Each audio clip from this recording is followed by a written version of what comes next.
Be more annoying. He was! Well played, sir.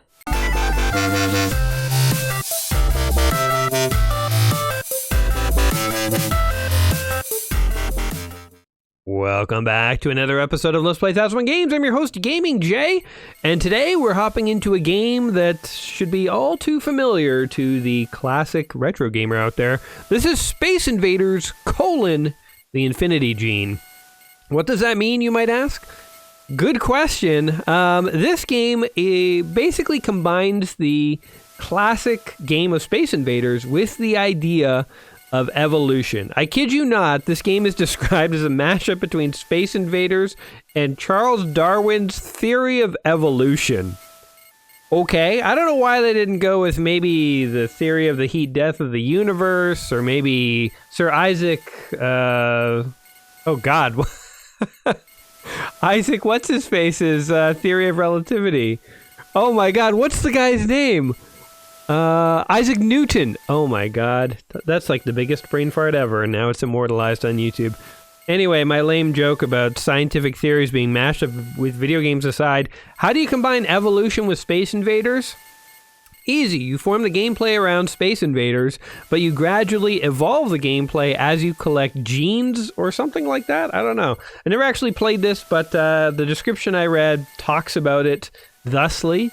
And so we're going to hop into this game and see what a video game mashup between Space Invaders and Charles Darwin's theory of evolution actually looks like. What a crazy description for a game. Sure, go ahead and save the game. I do love the really retro aesthetic we've got going on here with the graphics and the menu and everything.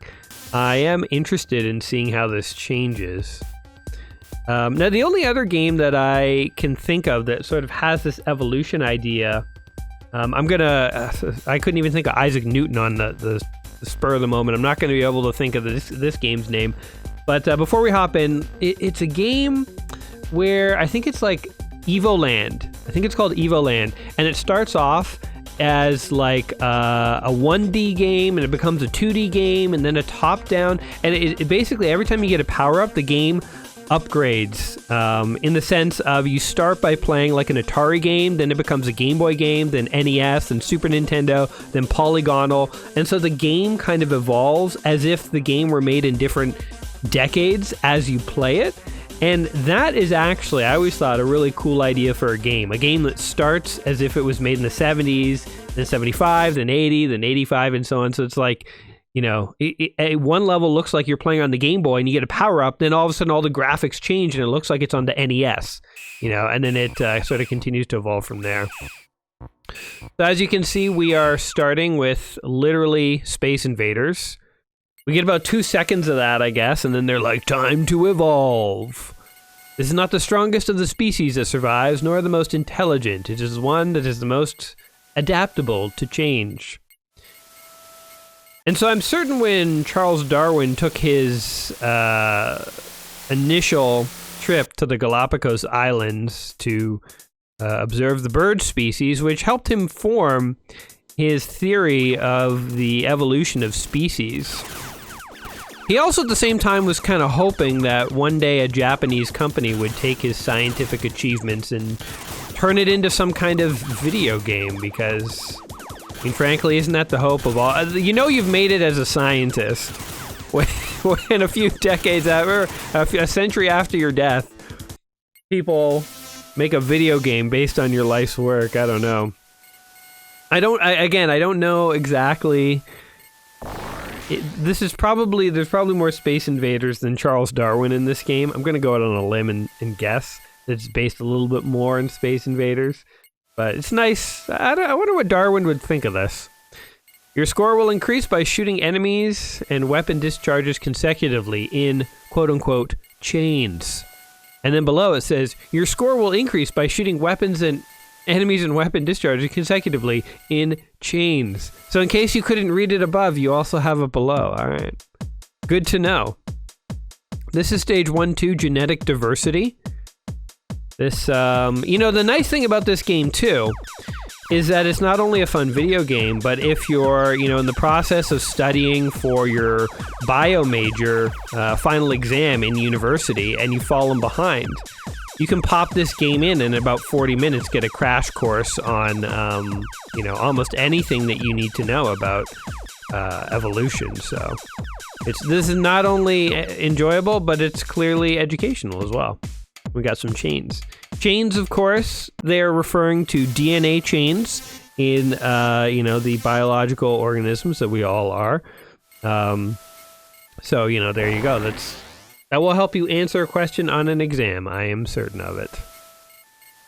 It's funny that a power-up will appear for each UFO you destroy. It's actually kind of weird that I'm on the topic of exams. I wonder if this is because of what I dreamed last night. I had a dream last night that I was in a university class, and oh my god, there's actual genes and DNA that's fallen out of these things, and it's helping me evolve. I'm evolving X-Men style. I'm becoming the Wolverine. But anyway, I had a dream last night that I was in a university class writing an exam, and there was a bunch of answers that I didn't know the answer to. And I don't know how you guys were in university, but I studied fairly meticulously, not obsessively, but fairly meticulously for all my exams, such that I very rarely was there a question I absolutely had no idea. Sometimes there was one where you're a little fuzzy and you kind of guess, give your best answer. But in this dream, I was writing an exam. The first couple questions went well, and then I hit one where I had no idea. And then I realized most of the exam I didn't know what was on it. And then in my dream, I realized I hadn't studied for the exam, and it was kind of a panic moment. And then in my dream, I was like, I'm an adult. Why am I writing an exam? And then in my head, I was like, mental note, drop out of this class and don't take any more classes, because why would I stress myself out with exams? They're sort of one of those things that, school is very important, don't get me wrong. When you are in school, if you're in school right now, you guys should study hard, treat it seriously, and, be good students. But that said, when you're an adult and you never have to sit in the classroom again, you never have to listen to a teacher talk, you never have to write an exam, oh my god, it's just so nice. It's so nice. So school is what you gotta do. We all did it. You form your little habits, get a good study routine going at home, prepare for your exams, do well in school, but then once you're out, it is so nice to be actually done with school. The search weapon is now selectable when starting a game. What? Wait, did I have a second weapon this whole time? Founder effect. Yeah, I don't know what that is. Okay. Anyway, so far this has felt largely like Space Invaders, just, with the invaders themselves going like nutso on the screen. It's, I feel so we played, not Infinity Gene, we played another Space Invaders. I think we played Space Invaders Extreme at the beginning of the year. It was our first video. I think it was our 600th video, so our first video for year 7, if I'm remembering correctly. And I feel like Space Invaders Extreme was a lot like this, where they took the old formula of Space Invaders and they jazzed it up by having stuff happen all over the screen. Things are exploding, stuff's going everywhere, zigzagging everywhere, all sorts of different abilities. But it felt like just a lot of noise on the screen. I don't know, maybe I'm old and I'm like, oh, rock and roll, it's too noisy, But, okay, I just died. Can I actually kill this thing, or what? Oh, I'm fighting a boss. Yeah, I don't know, it was just a lot of noise on the screen, a lot of effects and explosions and stuff. And it didn't necessarily feel like a more coherent game or a more fun game than the original Space Invaders. And so far I kind of get that feeling here, where it's there's certainly a lot more going on. Things are popping all over the place in various directions and stuff.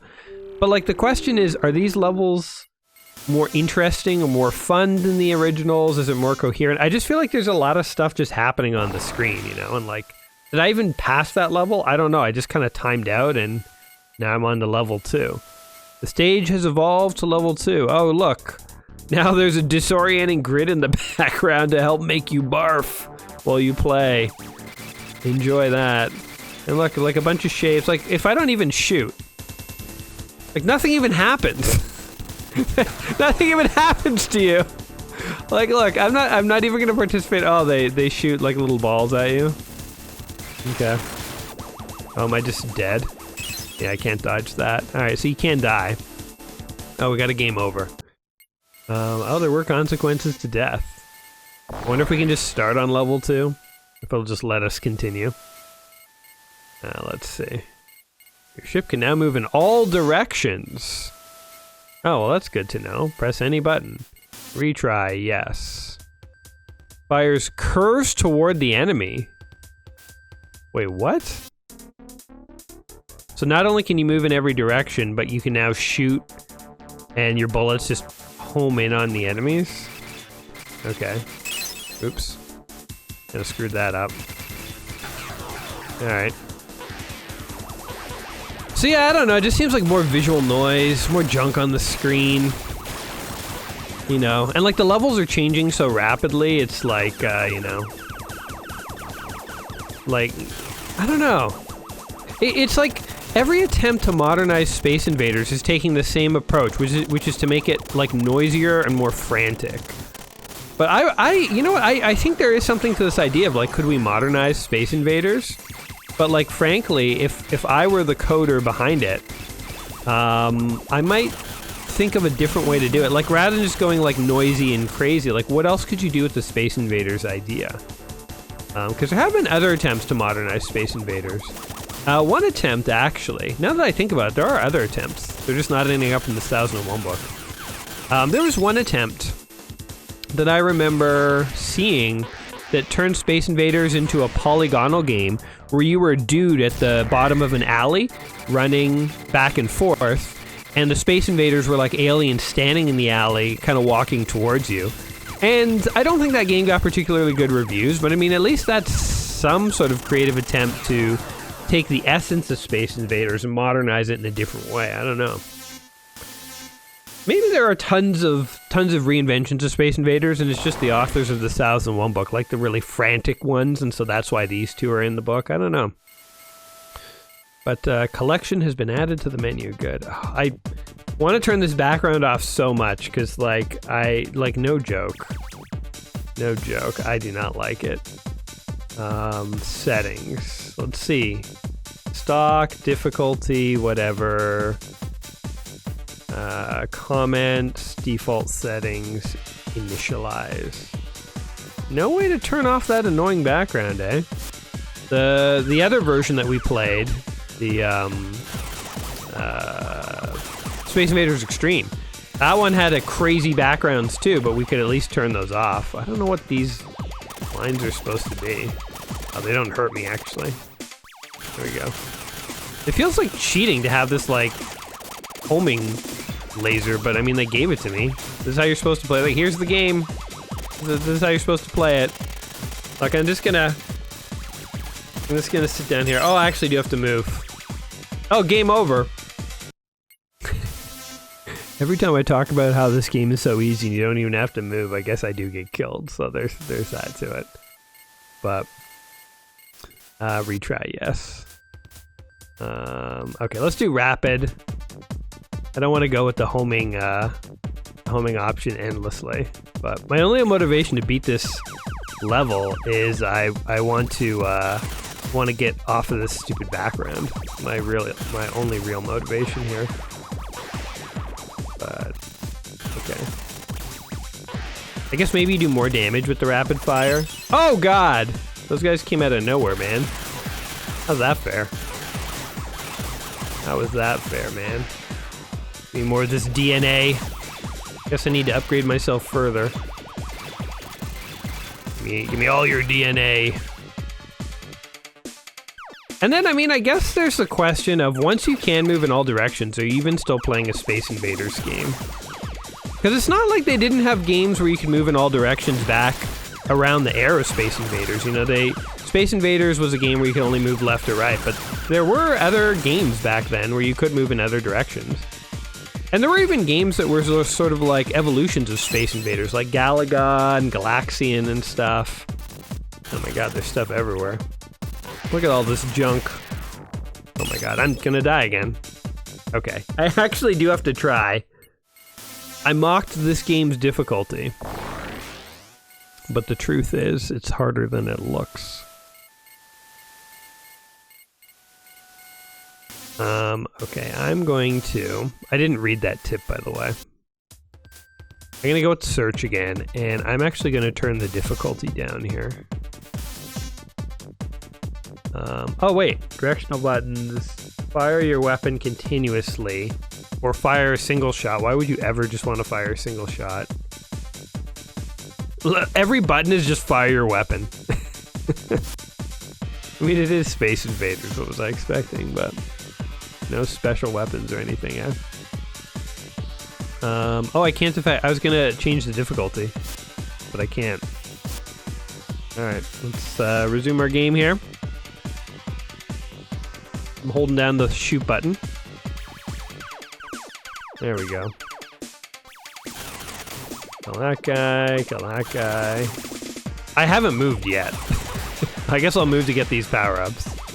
But I enjoy the fact that you can just hold the button. Apparently this game was released on Android as well, like it's a mobile game in addition to, you know, a console game.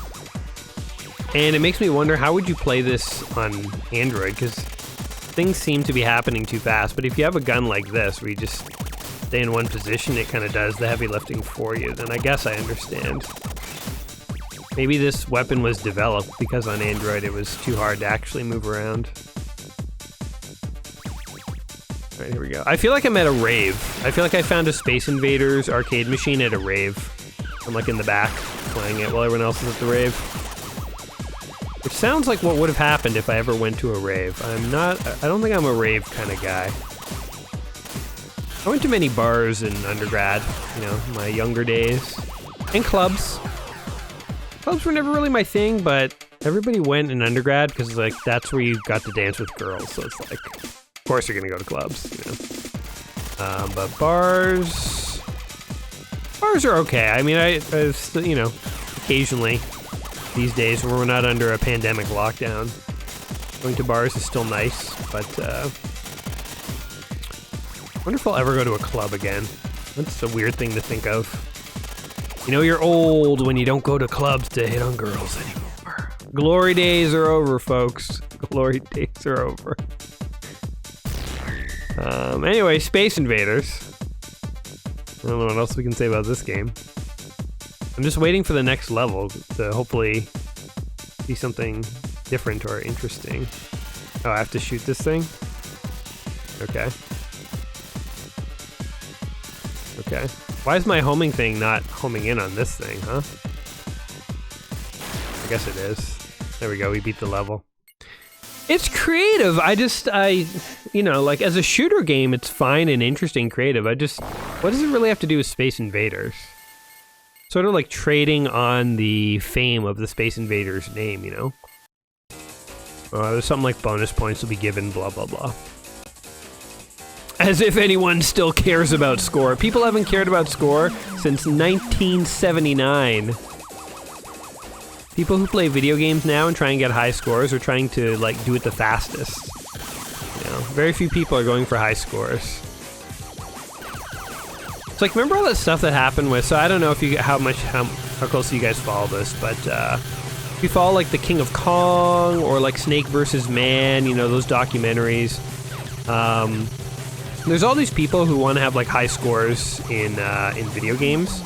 You know, like the high score in Donkey Kong, the high score in Centipede, and you know, so on. Nibbles, whatever the game was in Man vs. Snake. That was a good documentary if you haven't seen it.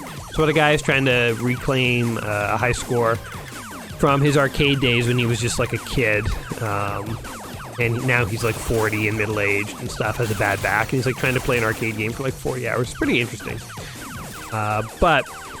So people want to have high scores in games like Donkey Kong and stuff. And so there's this guy, Billy Mitchell, who had the high score in Donkey Kong for a long time. Turns out he's, you know, faked it.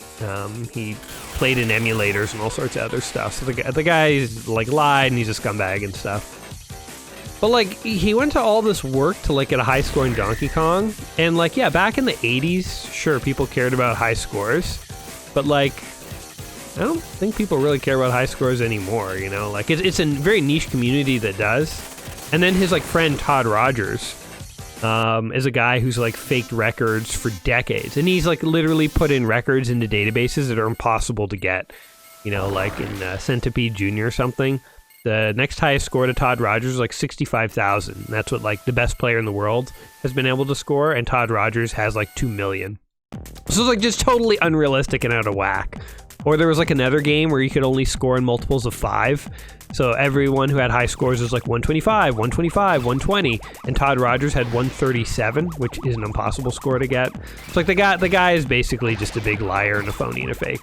But I mean, he went to all this effort to like fake his scores in these games, and again, like nowadays, you know, like you look at, if you Google, you know, like best Doom player, you know, he's not trying to get a high score. He's trying to typically go through the game as fast as possible, and you can either go through as fast as possible with any percent, meaning you might not kill or all the enemies and get all the items, or you can go through the game as fast as possible with 100%, where you get everything, you know. And those are really only the two categories. So it's like every single modern metric of like gameplay or ability is not about high score. It's usually speedrunning. Speedrunning is like how you're good at games these days. And it's a real interesting throwback to see a video game or video game player who seems to be interested in score, I find. Because, like, I mean, you know, oh my god. This is like giving me a headache to look at this. Yikes. When I was a kid, the Atari was out. The Atari was a thing. And will I die if I touch one of these things? Jesus. So when I was a kid, the Atari was a thing. But I was like really little when the Atari was out. So for the arcade games that existed in that era, like I didn't really play them in the arcade. And for the Atari, like I played around with it a little, but I didn't really know what I was doing. Jeez, I don't know what's happening on the screen right now. I don't know what you can touch and what's going to kill you. It's just a mess of pixels. But yeah, I mean, I guess the arcade, the crew that really cared about score came from the original arcade games and transferred onto the Atari. But then once you kind of get past the Atari age, like no one really cares about score. Like, what's the high score? Ooh, a new weapon. What's the high score in Super Mario Brothers 1? I have no idea, right? Like, I can tell you that the fastest completion times for the game are something like 4 minutes or something like that, or just under 5 minutes. I don't know what the exact time is, but like I'm aware of that. But in terms of like, you know, what's the high score? I don't know. Nobody kept track of high scores, and people didn't care about high scores after 1985, you know? Like, it just wasn't a thing. So it's I don't know. If anyone's watching this, like, totally disagreeing with everything I'm saying here, I would love to hear your thoughts or opinions on it in the comments, you know? I mean, I might, my perceptions, my impressions are not necessarily the only ones out there, so if I'm wrong, or just if your personal experience is different than mine, I'd love to hear it, but in my experience, nobody cares about high score, except Todd Rogers and Billy Mitchell, which are two scumbag liars, so, you know, what can you make of that? I don't know. Watch, Billy Mitchell is gonna find out that I made this video and he's gonna sue me for libel. He's so litigious. He's gonna be like, Gaming J, you know, ruined my reputation. Literally dozens of people watched his video and now think ill of me. My reputation's invariably ruined. Can that be my defense if Billy Mitchell comes after me? I'm so small, I don't matter. I'm inconsequential. Oh my god. There is some value in being small, guys. You know? Like, maybe if my channel had like 1 million viewers, I'd actually have to really watch what I say. Because, like, I really could get sued by the Billy Mitchells out there. Crap. But I'm small, I can say whatever the hell I want. I don't have to be beholden to any special interests.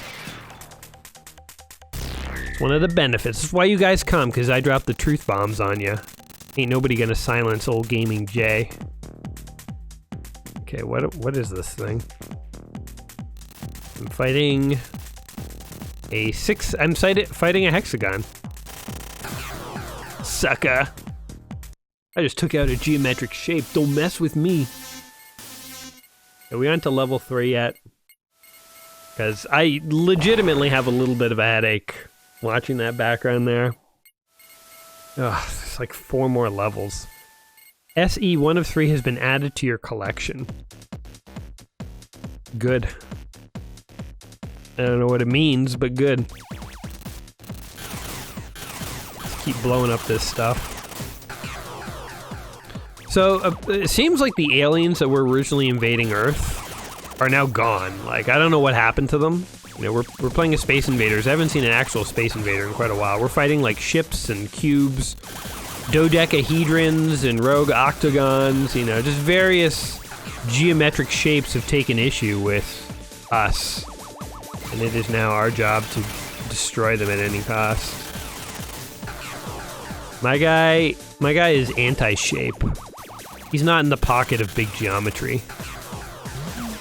He's, you know, I don't know. Oh, there were some Space Invaders, very briefly. Ever so briefly, we actually saw some aliens here. Here's a fun fact. The Space Invader, what would you call it? Crab? Or whatever. Like one of the most iconic looking Space Invaders. This one right here, the one that's on the screen right now, this guy. I think he's called the Crab. He's actually used as an unofficial mascot for the 1001 Games Just Play Before You Die book. So, if you guys don't own the book that is my namesake, the book that has defined my channel and has ruined my life for the past 6 years, forcing me to play all these games. If you guys don't own the book, that Space Invader is on the cover. So there you go. There's a little bit of a direct connection to our quest. I guess actually too, this is the last Space Invaders that's in the 1001 Games Just Play Before You Die books. This is the last time we're ever going to see Space Invaders. Although, again, debatably, I don't even know if this counts as Space Invaders. This does not feel like I'm playing the original Space Invaders at this point. I don't know what this is. But, be more annoying.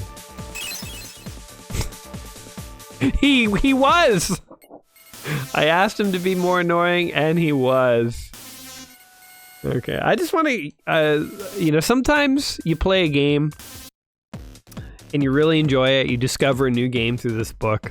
Sometimes you play a game and your heart's just not in it. I feel like my heart's just not in this one, and I just want to see the next level, you know? Like, the only reason I'm continuing to play, I think I've had my fill of this game, but I just want to see what is level 3.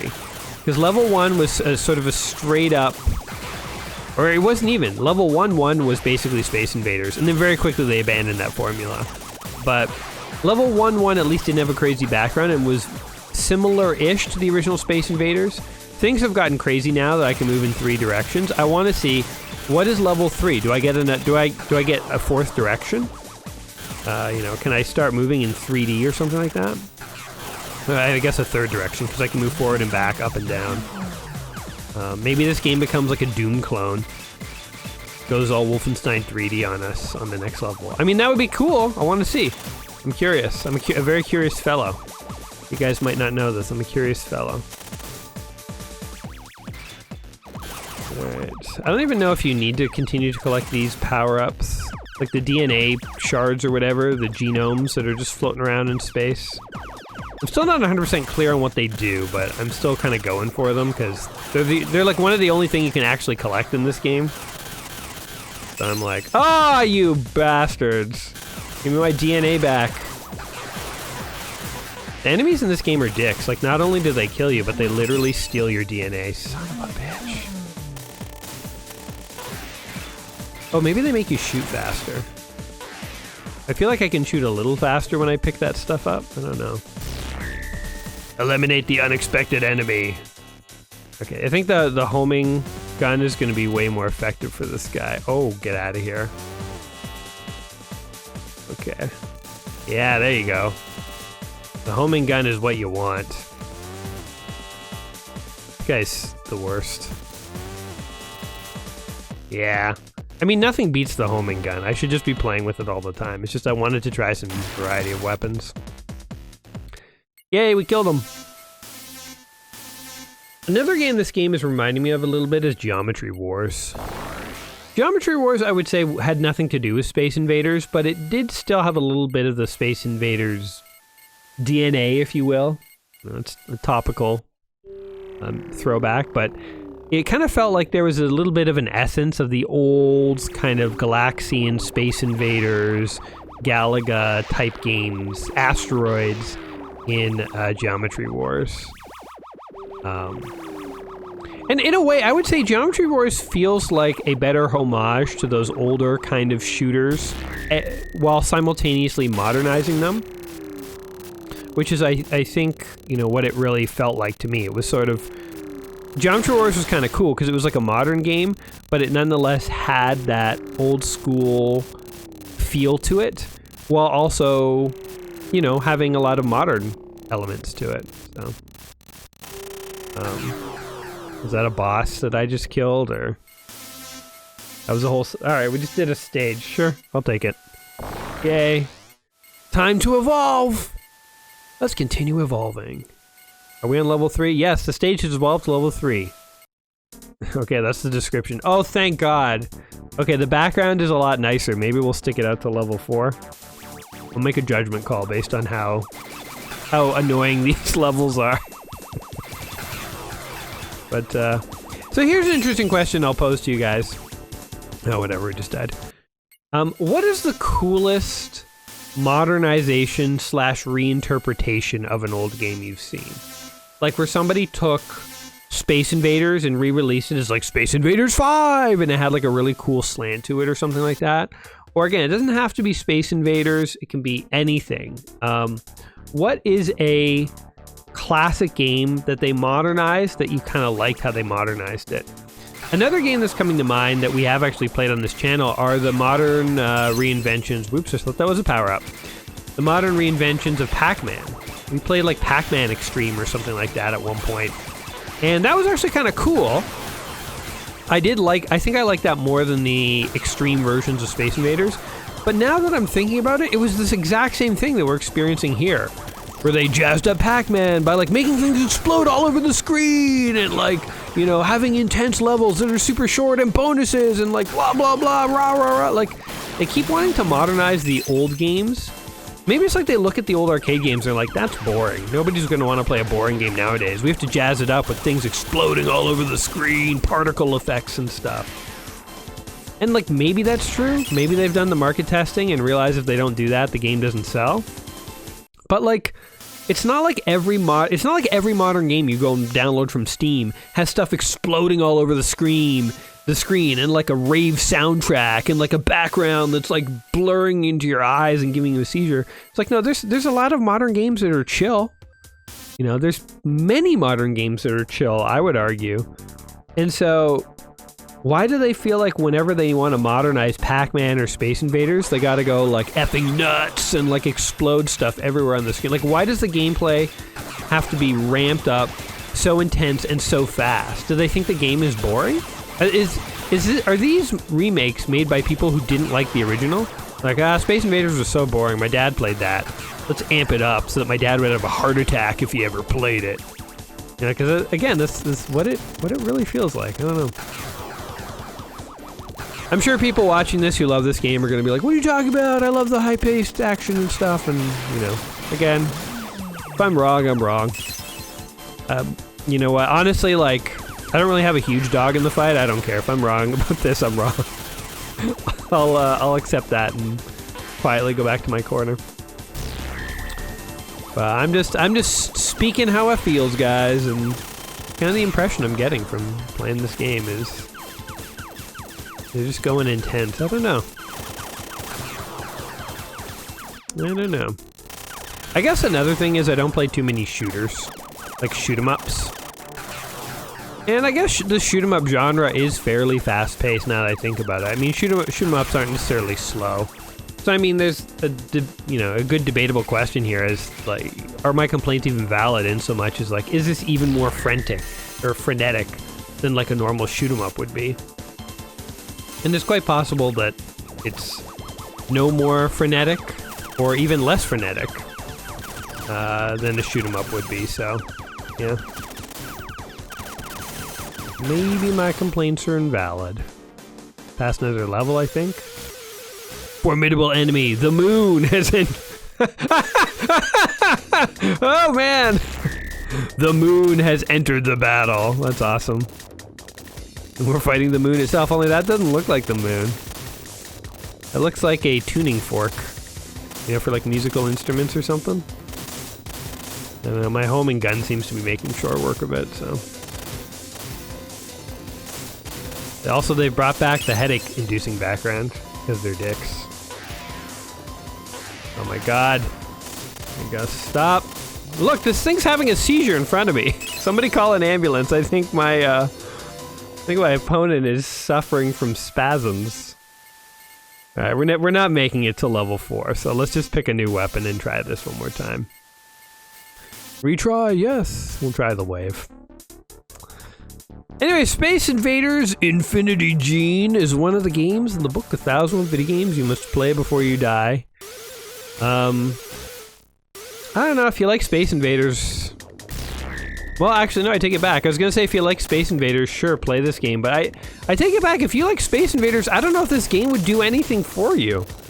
I think if you like shoot 'em ups, then you might want to check this one out. This is sort of like somebody who loves shoot 'em ups and who saw Space Invaders once from a distance decided to make a game. So there are commonalities with Space Invaders, but no more so than I would say than any shoot 'em up. So if you like shoot 'em ups and you like sort of that classic Tron retro aesthetic, then yeah, I think this is actually probably not bad. I literally haven't moved, by the way. My finger hasn't even been on the directional pad. I find it's this weapon, you just survive by not moving. So I'm just holding the shoot button. Is this going to appeal to actual fans of Space Invaders, the original? I don't think so. I think if you were a fan of the original arcade game, I don't 100% know what you would see here that would connect it to the old arcade game in such a way that it would feel like a revival. You know, like again, if you like the original Space Invaders and you like shoot 'em ups, and this looks like a cool shoot 'em up with some Space Invaders nods, power to you, you're gonna enjoy it. But if you legit want a Space Invaders experience, I don't see it here. I think Space Invaders Extreme, the one that we played as our 600th video, that one was more truthful to the original Space Invaders feeling. It also sort of ramped up the action to 11, had things exploding all over the screen, but at least there were aliens in a grid that you had to fight and kill. Like, look, now we're just on a scrolling level. What does this have to do with space? We're just playing a shoot 'em up. We're just playing a shoot 'em up. I don't know. Anyway, those are my thoughts on the game. What do you guys think? Am I right? Am I dead wrong? Do you have thoughts and opinions of your own that are better than mine? If so, sound off in the comments down below. Let me know what you guys think of this game. Let me know if you've ever tried it, if you have tips or tricks, if you have fond memory nostalgia, you know, like maybe as a kid you didn't know what Space Invaders was and your parents bought you this game, and to this day you still haven't actually ever played Space Invaders, but you love this game. And if so, that's cool. That's good. And I would encourage you to share what you love about this game in the comments. I came to it from a perspective of expecting Space Invaders, and I think what I'm realizing now is it's just a shoot 'em up. But you know, maybe it's more than just a shoot 'em up as well. Maybe there's even more nostalgia or coolness you guys can tell us about. Sound off in the comments down below. Let me know. But other than that, whatever you guys think of this game and or my opinion of it, I hope today was interesting and entertaining for you. If it was, don't forget to like the video, subscribe to the channel, all that good stuff that YouTube makes me say. And other than that, I will catch you in the next one. Until next time, my friends, this is Gaming Jay signing off from the deep void of 1977 video games, saying peace. I think I'm gonna go take a Tylenol. I don't know what it was about this game, but like, oh, it's scrolling faster. Oh god. Oh. Yeah, Tylenol time for me.